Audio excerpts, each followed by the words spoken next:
ver, si usted alguna vez se ha preguntado por qué se censuran los pezones femeninos, pero no los masculinos, aunque al mismo tiempo la desnudez femenina es un negocio multimillonario, pero no la masculina, esta serie intenta explicarlo a cuenta de muchísimas risas. Minx, una para ellas, un estreno de HBO Max. Oscar platicó con el elenco y la mente detrás de esta historia. This country. Hi, Ellen. Welcome to Showbiz. It's a pleasure to talk to you because the show is amazing. I love the creators that create what we want to see. Thank you. Those times were fantastic, in LA, which I love LA during the 70s. And tell me, how different are today? I think they have and have not changed. I think what's interesting is we're still having a conversation about male nudity. And I think it still has an element of shock value that I think started in the 70s. And I think I've heard lots of people talk about, the new trend of male nudity, and it feels like something that we did 50 years ago, but is so cyclical. I think, one thing that struck me when reading old erotic magazines for women in the 70s is that many of the issues that they covered are still being talked about today. So they would have stories about abortion and rape and sexual harassment and should people have kids. The advice that they gave was really scary, but the issues themselves remain the same. And Ophelia, how much do you think it has changed? All these stories of feminism, expression and nudity, all these that, that was portrayed, in the 70s, of course, in LA, in the show. How do you think it has changed today? I mean, that's a big question.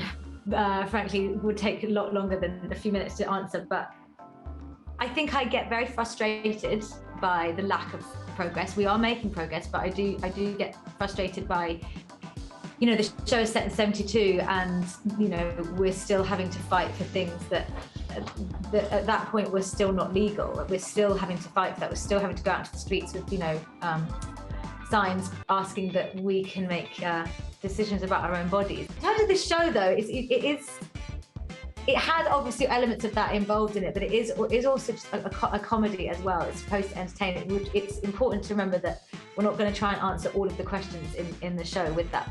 But speaking personally, there's still a lot to fight for. So great. And Jake, for you, how was it? I think it would be ideal if things changed more, but I do believe in progress, and I do believe we are making progress. And I believe anytime that something can be talked about, I think it's a positive thing. And I think change takes time.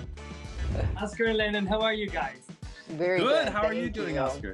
I'm excited because I want to watch more of this amazing TV series because I love LA, I love the 70s, and all the, the freedom of speech you had on those times, and I want to know for you guys how it has evolved, 50 years after in these times.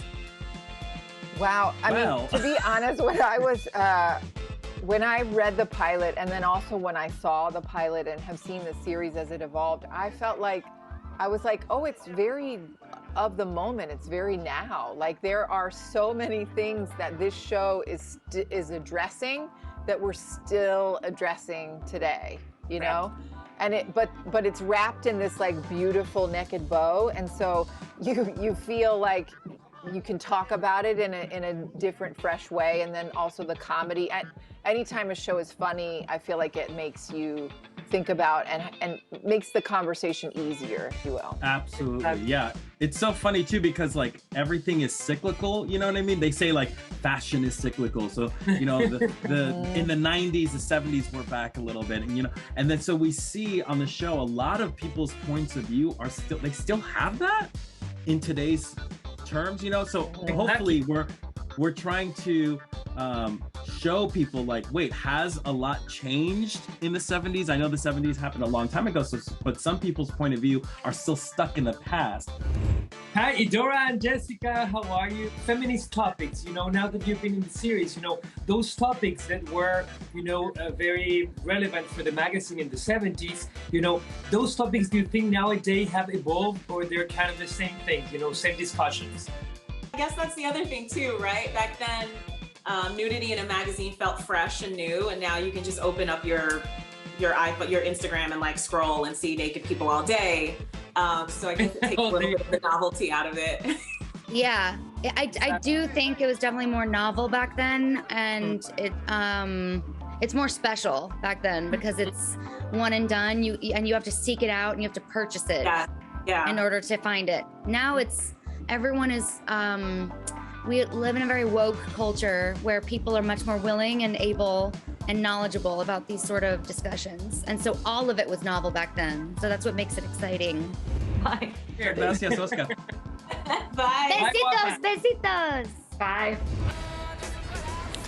Seguramente usted ha visto más de una vez esa fotografía de una abuelita en una justo manifestación feminista que dice I can't believe I'm still fighting this shit, o lo que es lo mismo, no puedo creer que me sigo manifestando por esta misma cosa terrible.